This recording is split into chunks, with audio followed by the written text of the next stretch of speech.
একটা কথা না বললেই নয়, আমরা মুসলমানরাই কিন্তু আমাদের নিজেদের ক্ষতি করে বসি। আপনার কি মনে হয় মানুষ সব থেকে বেশি কিভাবে শিখে জানেন? অ্যাকচুয়ালি পরিস্থিতি থেকেই শিখে। আমাদের অনেক বড় একজন শিক্ষক হচ্ছে যে পরিস্থিতি বা সিচুয়েশন। কেন এ কথা বললাম? কারণ বাই দ্য ওয়ে, ঈদ মোবারক, আসসালামু আলাইকুম সবাইকে। আজকে ঈদ, জার্মানিতে ঈদ, বাংলাদেশে এখনো ঈদ না। তো আমি মাত্র কাজ থেকে আসছি। আমি ভাবছিলাম আমার ঈদের জামাতটা মিস হবে। আমি আসলে যখন থেকে বুঝতে শিখেছি তখন থেকে আমি ঈদের জামাত কখনো মিস করি নাই। কিন্তু আজকে মিস হওয়ার সম্ভাবনা ছিল, বাট ইনশাল্লাহ হবে না, আশা করা যায়। 8টায় জামাত, এখন বাজে 7টা 10। আমি বিটেনবার্গ যাব, ওখানে মসজিদ আছে। লেন্সেনে তো কোনো মসজিদ নাই, ওখানেই নামাজটা পড়বো। বাসের জন্য ওয়েট করতেছি। তো মানে আমার ফিলিংসটা শেয়ার করার জন্য আপনাদের কাছে আসলাম বলা যায়। ঈদের জামাত পরবো, দেন আরো কথা বলবো, এবং জার্মানিতে ঈদ কিভাবে হয় বা কিভাবে করতেছি, পরিবার ছাড়া ঈদ, সো সেটা নিয়ে কথা বলবো। এখন অ্যাকচুয়ালি বাস চলে আসছে, এই যে আমার পিছনে দেখতে পাচ্ছেন বাস চলে আসছে। সো কথা হবে বিটেনবার্গে। বাসে উঠে বসলাম মাত্র, বেশিক্ষণ লাগে না যেতে। 7টা 10-এ বাসে উঠছি, 50-এ পৌঁছাবো বিটেনবার্গ। সাথে আমার স্কুটি নিছি। বাস থেকে নেমেই শো করে টান দিয়ে মসজিদ। জামাত দিতে আমার বেশি সমস্যা হবে না আশা করি। এই বাস জার্নিগুলো আমি খুব বেশি এনজয় করি বলা যায়, কারণ চারপাশের পরিবেশটা এত সুন্দর, এত সবুজ। বিটেনবার্গে এই যা যা গ্রিল যেটা দোকান আছে, এই দোতলা বিল্ডিং এর উপরের তলায় হচ্ছে যে মসজিদ বা ইসলামিক একাডেমি।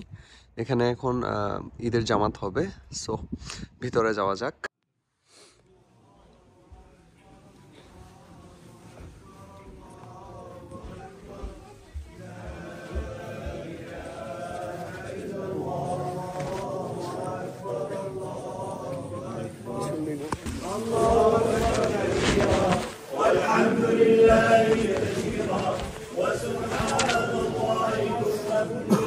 বিটেনবার্গে অনেক মুসলিম আছে, তো সবাই আজকে আসছে ঈদের নামাজ পড়ার জন্য। সবাইকে দেখে অনেক ভাল লাগতেছে।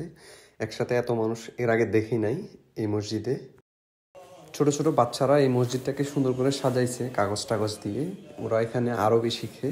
এবং সব থেকে ভালো ব্যাপার হচ্ছে যে এই মসজিদ বা ইসলামিক সেন্টারগুলোই হচ্ছে যে ইসলামিক কালচারটাকে ফুটিয়ে তোলে বা বাঁচিয়ে রাখে এই ইউরোপিয়ান দেশগুলোর মধ্যে। আপনার কি মনে হয় মানুষ সব থেকে বেশি কিভাবে শেখে? আমার কি মনে হয় জানেন, মানুষ সব থেকে বেশি শেখে হচ্ছে যে পরিস্থিতির শিকার হয়ে, বা পরিস্থিতি হচ্ছে যে আপনাকে খুব ভালোভাবে শিখাবে। জীবনে চলার পথে যে আপনি পরিস্থিতির শিকার হবেন, সেখান থেকে আপনি অনেক কিছু শিখবেন। তার মানে এটা বলা যায় আমাদের অনেক বড় একজন শিক্ষক হচ্ছে যে পরিস্থিতি বা সিচুয়েশন। কেন এ কথা বললাম? কারণ আজকে হচ্ছে যে ঈদের দিন, জার্মানিতে আজকে ঈদ। একটু আগে ঈদের নামাজ পড়ছি, আলহামদুলিল্লাহ। এটা হয়তো বা কপালে থাকতো না, অনেক কষ্ট হয়েছে এটা ম্যানেজ করতে। আমি হচ্ছে গিয়ে গতকাল এবং আজকের দিনটা ছুটি চেয়েছিলাম আমার কোম্পানিতে, আমি যেখানে হাউস বিল্ডিং করতেছি। সো অনেক অনেক বলতে 2 সপ্তাহ আগে আমি অ্যাপ্লাই করছি ছুটির জন্য, বাট আমি ছুটি পাই নাই। আমাকে জানানো হয়েছে ছুটি দেওয়া যাবে না, কারণ পর্যাপ্ত লোক নাই। সো আমাকে কাজ করতে হবে। হ্যাঁ, আমি কাজ করেই এখানে এসেছি। গতকালকেও কাজ করছি, আজকেও কাজ করছি, বাট আজকেও কাজ শুরু করছি আমি রাত 1টা 30 মিনিটে, এবং কাজ শেষ করছি 7টায়। যদিও কাজ শেষ করার কথা ছিল 9:30 বা 9টায়। তো 7টা শেষ করছি অনেক কষ্ট করে, অনেক রিকোয়েস্ট করছি যে আজকে আমার জন্য দিনটা অনেক ইম্পর্টেন্ট, আমাকে যাইতে হবে। একটা কথা না বললেই নয়, আমরা মুসলমানরাই কিন্তু আমাদের নিজেদের ক্ষতি করে বসি। আর সেটা যদি কিভাবে আমি বলি, আমার কোম্পানিতে কিন্তু আরও একজন হাউস বিল্ডিং করে। উনি হচ্ছে যে সিরিয়া থেকে, আমার থেকে বয়সে বড়। উনি হাউস বিল্ডিং করতেছে, এখন 3rd ইয়ার চলতেছে ওনার। আমার কোম্পানি আমাকে এক্সাম্পল হিসেবে আব্দুলকে দেখায়, বলে আব্দুল আপাতত নাই, সে স্কুলে গেছে। এখন তার এই সপ্তাহ তার স্কুল চলতেছে, সে এখন ব্রান্ডেনবুর্গ। তো আমাকে আমার কোম্পানি বলে যে তোমার মতো তো আব্দুলও আছে, সেও মুসলিম, সে তো তোমার মতো এরকম করে না। মানে আমি চাই হচ্ছে যে অন টাইম করতে, যেমন ফজরের নামাজটা, প্লাস হচ্ছে আজকে এই যে ঈদের জামাতটা যাতে আমি পড়তে পারি। তো অনেক রিকোয়েস্ট করতেছিলাম, এবং কোম্পানি আমাকে বললো যে আব্দুল তো এরকম করতেছে না, সো সে যদি পারে তুমি কেন পারবা না, আমাকে বলতেছে আর কি। তো এখান থেকে আমি যেটা বুঝলাম, আসলে আমরা মুসলমানরাই হচ্ছে যে সুযোগ দিয়ে বসি আর কি। আমার যেটা রাইট সেটা তো আমি নিতে পারবো, তাই না? তো এখন এটা আরেকজন ভাইয়ের কারণে, সে তার নিজের রিলিজিয়নটাকে মানে বড় করে দেখতেছে না। তার কারণে আমিও সেই পরিস্থিতির শিকার হচ্ছি। তো যাই হোক, আমি ম্যানেজ করছি। অনেক রিকোয়েস্ট করার পর আমি 7টায় কাজ শেষ করছি এবং শেষ করে আমি ঝটপট মানে বাস ধরে বিটেনবার্গ আসছি এবং 8টায় জামাত ছিল। আমি প্রায় 10 মিনিট আগে পৌঁছাইছি, মানে 7:50 এখানে এসে পৌঁছাইছি। আমার পিছনে যে দেখতে পাচ্ছেন যা গ্রিল, এটার উপরের তলাতে হচ্ছে যে অ্যাকচুয়ালি ঈদের জামাত বলেন, শুক্রবারের নামাজ বলেন, সব কিছু এখানে হয়। এটা হচ্ছে ইসলামিক একাডেমি। তো খুবই ভালো লাগলো, মানে অচেনা এক পরিবেশ। আমি কাউকে চিনি না, আমি শুধু আমাকেই চিনি, এরকম একটা ব্যাপার। আমি কাউকেই চিনি না।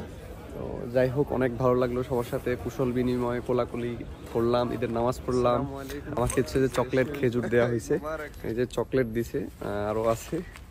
তো খুবই ভালো লাগছে। এবং এখানে দুজনের সাথে মানে যারা মুয়াজ্জিন, দুজন মুয়াজ্জিন আছে বা এই একাডেমির পরিচালনা করে বা দেখভাল করে, তাদের সাথে ভালো সম্পর্ক হয়েছে। তো মোবাইল নাম্বারও নেওয়া হয়েছে, তো ওখানে মাঝে মাঝে কথাবার্তা হয় কোনো সুযোগ সুবিধায়। যাই হোক, সব মিলিয়ে খুব ভালো লাগতেছে। মানে আমি হচ্ছে গিয়ে ছোটোবেলা থেকে বলতে যখন থেকে আমার বুঝ হয়েছে যে আমি কোনো কিছু বুঝতে শিখেছি, তখন থেকে আমি ঈদের জামাত মিস করতাম না। ইভেন হচ্ছে যে আমি আমাদের নবীজি সাল্লাল্লাহু আলাইহি সাল্লামের অনেকগুলো সুন্নাহ ফলো করার চেষ্টা করতাম। যেমন ঈদুল ফিতরের দিনে ফজরের নামাজ পড়া জামাতের সহিত, তারপর হচ্ছে গিয়ে মিষ্টি কিছু খেয়ে বের হওয়া, তাকবীর পড়তে পড়তে মসজিদে আসা ইত্যাদি ফলো করার চেষ্টা করতাম। বাট এখানে এসে পরিস্থিতির শিকার, এখানে কিছুই করতে পারি না বলা যায়। জাস্ট ঈদের নামাজটা পড়ছি অ্যান্ড ফজরের নামাজটাও পড়া হয় নাই, ট্রুলি স্পিকিং। সো বাসায় গিয়ে পড়তে হবে। অ্যান্ড এই তো আর কি বলবো, আমার ঈদ কাটতো হয়তো হামবুর্গে। আমার ওরকমই প্ল্যান ছিল, এর জন্য 2 দিন ছুটি চেয়েছিলাম, মানে গতকাল এবং আজকে ঈদের দিন। আজকে আবার ব্যাক করতাম হামবুর্গ থেকে, যাই হোক সেটা আর হয় নাই।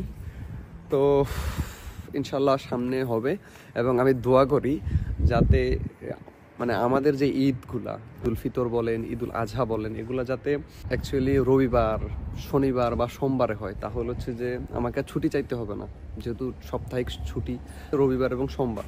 তো এই 2 দিন যদি পড়ে তাহলে আমার ছুটি চাইতে হবে না, মানে অত ঝামেলায় পড়তে হবে না। ছুটি চাইলে ছুটি আসলে পাওয়া যায়, বাট লোক সংখ্যা কম। আমাকে হচ্ছে যে আমি ফর্ম দিছি অ্যান্ড ওখানে লিখে দিছে যে aus betrieblichen Gründen kann ich nicht das geben, nicht genug Mitarbeiter, এরকম লেখা ছিল ফর্মে, কোম্পানি লিখে দিছে। তো এই আর কি। যাই হোক, এতটুকুই বলার ছিল আজকের। এটা কোনো ব্লগ না, কোনো না, জাস্ট আমার ফিলিংসটা আপনাদের সাথে শেয়ার করতেছি। সব জায়গায় আসলে এরকম হয় না। আমার এটা অত বেশি বড় কোম্পানি না, ছোট কোম্পানিগুলোতে এরকমই হয়। আর আমি যেহেতু একটু ছোট শহরে থাকি, ওখানে মসজিদ নাই, পাশের একটা শহরে এসে নামাজ পড়তে হয়, তো একটু অসুবিধা আছে আর কি বলা যায়। 2 সাইডই থাকে সব সময়, মুদ্রার এপিট ওপিট সব জায়গায় থাকে। এমন না যে বড় শহরে অসুবিধা নাই, অসুবিধা সব জায়গায় আছে, সুবিধাও সব জায়গায় আছে, নিজেকে মানায় নিতে হয় আর কি। সো দ্যাটস ইট, দেখা হবে পরবর্তী কোনো ব্লগে। টিল দেন, আল্লাহ হাফেজ।